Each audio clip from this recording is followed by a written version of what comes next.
Assalamualaikum warahmatullahi wabarakatuh. Pada kesempatan kali ini, kami akan menyampaikan keistimewaan yang Allah berikan kepada umat Nabi Muhammad Sallallahu Alaihi Wasallam. Namun sebelum menyampaikan, besar harapan dan doa kami di sini. Semoga yang menyimak video ini selalu diberikan kesehatan, dilapangkan rezekinya, dipanjangkan umurnya, dimudahkan dalam segala urusannya, dan selalu ada dalam lindungan serta pertolongannya Allah Subhanahu wa Ta'ala. Mumpung kita masih diberi kesehatan dan kesempatan, gunakanlah kesehatan dan kesempatan itu dengan sebaik-baiknya, dan gunakanlah kesehatan dan kesempatan itu untuk senantiasa berbakti, mengabdi kepada Allah Subhanahu wa Ta'ala. Kita patut bersyukur telah dijadikan umat terpilih menjadi umatnya Nabi Muhammad Sallallahu Alaihi Wasallam. Walaupun diberikan usia yang pendek, namun dibalik semua itu, Allah Subhanahu wa Ta'ala memberikan keistimewaan bagi kita sebagai umatnya. Di antara umat Nabi yang lain, umat Nabi Muhammad Sallallahu Alaihi Wasallam merupakan umat yang paling pendek usianya dalam mengarungi kehidupan di dunia. Sementara umat terdahulu bahkan dapat hidup hingga 1000 tahun, mereka bisa memanfaatkan waktu yang banyak tersebut untuk bisa melaksanakan segala perintahnya. Lalu bagaimana dengan nasib umat Rasulullah Sallallahu Alaihi Wasallam? Rasulullah Sallallahu Alaihi Wasallam bersabda, usia umatku umumnya berkisar antara 60 sampai 70 tahun, jarang sekali di antara mereka bisa melewati angka itu. Di balik usia umat Rasulullah yang pendek, Allah memberikan keistimewaan bagi mereka, bahkan keistimewaan tersebut hingga membuat Nabi Adam alaihi salam sangat iri. Lantas apa saja keistimewaan tersebut? Berikut ulasan yang dilansir dari berbagai sumber yang diceritakan dalam kitab Syarah Nasha'ihul Ibad. Nabi Adam alaihi salam berkata, sesungguhnya Allah menganugerahi 4 kelebihan yang tidak diberikan kepadaku. Kelebihan yang pertama, taubatku diterima hanya di kota Mekah. Sementara taubatnya Nabi Muhammad diterima di sembarang tempat alias di mana saja. Kelebihan yang kedua, pada awalnya aku berpakaian, tetapi ketika aku berbuat durhaka kepadanya, maka Allah membuat aku telanjang. Sementara sebaliknya dengan umat Nabi Muhammad yang berbuat durhaka dengan telanjang, tetapi Allah tetap memberikan mereka pakaian. Kelebihan yang ketiga, ketika aku berbuat durhaka kepadanya, maka Allah langsung memisahkanku dengan istriku. Namun hal tersebut tidak berlaku untuk umat Nabi Muhammad. Mereka berbuat durhaka, namun Allah tidak memisahkan mereka dengan pasangannya. Kelebihan yang keempat, ketika aku berbuat durhaka di dalam surga, aku dikeluarkan dari sana. Sementara sebaliknya bagi umat Nabi Muhammad ketika mereka berbuat durhaka, justru dimasukkan ke dalam surga, apabila mereka bersungguh-sungguh bertaubat kepadanya.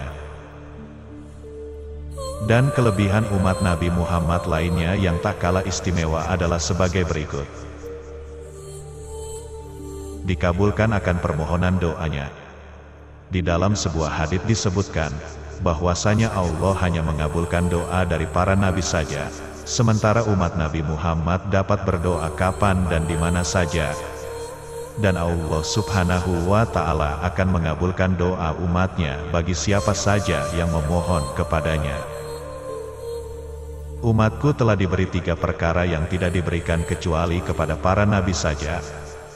Dahulu jika mengutus seorang nabi, Allah berfirman kepadanya, berdoalah kepadaku, niscaya akan aku kabulkan.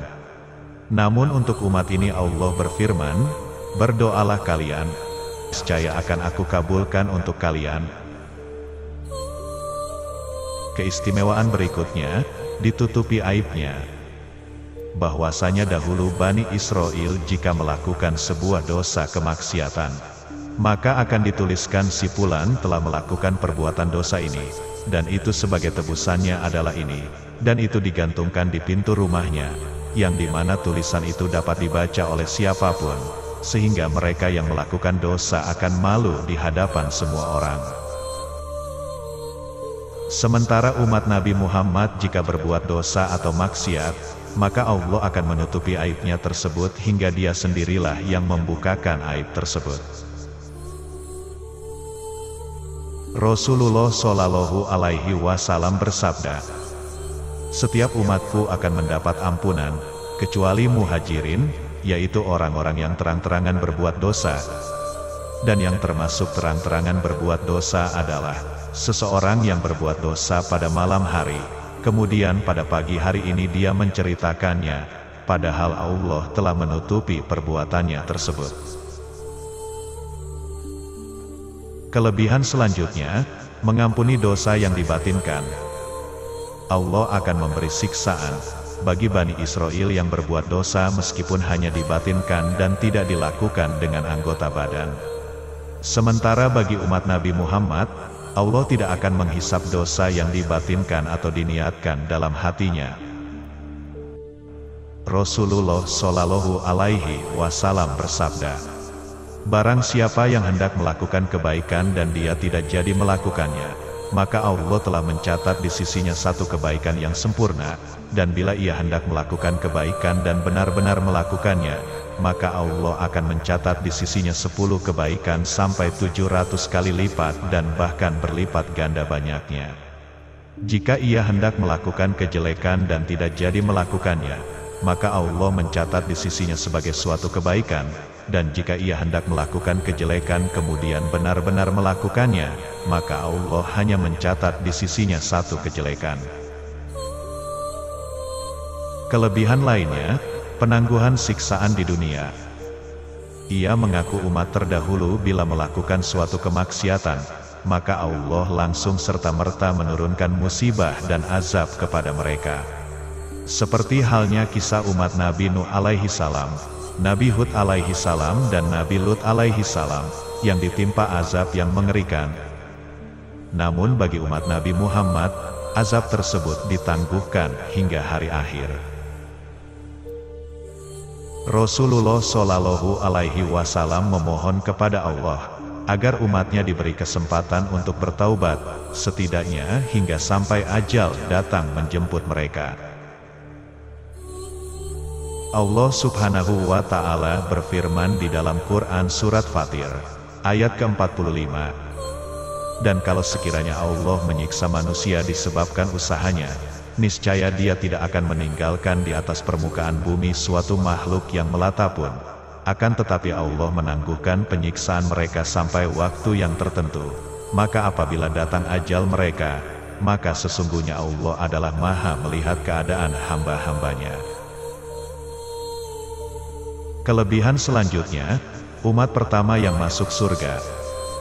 Walaupun dilahirkan di akhir zaman, namun Allah memberi keistimewaan bagi umat Nabi Muhammad ini sebagai umat pertama yang dimasukkan ke dalam surganya. Rasulullah Shallallahu Alaihi Wasallam bersabda, "Kami adalah umat terakhir, namun pertama pada hari kiamat, kamilah yang pertama kali masuk surga, walaupun mereka mendapatkan kitab suci sebelum kami, dan kami mendapatkan kitab suci setelah mereka."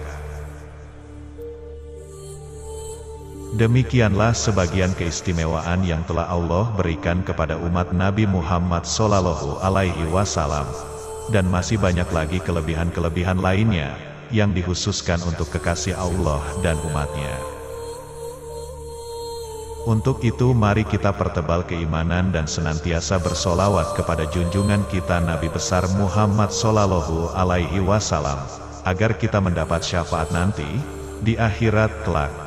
Dan semoga kita dapat selalu menjaga iman kita hingga hari akhir.